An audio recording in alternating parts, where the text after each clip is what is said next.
ওসমান হাদি চেয়েছিল এই দেশের মানুষের জন্য গণতন্ত্র প্রতিষ্ঠিত হোক। প্রিয় ভাই বোনেরা, কয়েকদিন আগে এই বাংলাদেশের 24-এর আন্দোলনের এক সাহসী প্রজন্মের এক সাহসী সদস্য ওসমান হাদিকে হত্যা করা হয়েছে। ওসমান হাদি শহীদ হয়েছে।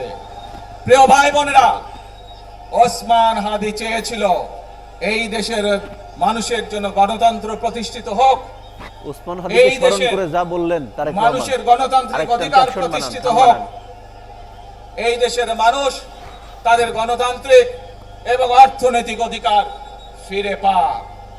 আজ 24-এর আন্দোলনে যারা শহীদ হয়েছেন, ওসমান হাদি সহ 71-এ যারা শহীদ হয়েছেন, বিগত স্বৈরাচারের সময় বিভিন্নভাবে খুন গুমের শিকার হয়েছেন, এই মানুষগুলোর রক্তের ঋণ যদি শোধ করতে হয়, আসুন আমরা আমাদের সেই প্রত্যাশিত বাংলাদেশ গড়ে তুলব, যেখানে আমরা সকলে মিলে কাজ করব, যেখানে আমরা সকলে মিলে আমাদের প্রত্যাশিত বাংলাদেশকে গড়ে তুলব। প্রিয় ভাই বোনেরা, বিভিন্ন আধিপত্যবাদ শক্তির গুপ্তচরেরা বিভিন্নভাবে ষড়যন্ত্রে এখন লিপ্ত রয়েছে। আমাদেরকে ধৈর্যশীল হতে হবে, আমাদেরকে ধৈর্য ধারণ করতে হবে।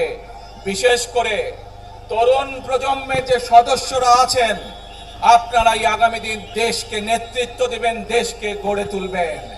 এই দায়িত্ব তরুণ প্রজন্মের সদস্যদেরকে আজ গ্রহণ করতে হবে, যাতে করে এই দেশকে আমরা সুন্দরভাবে গড়ে তুলতে পারি।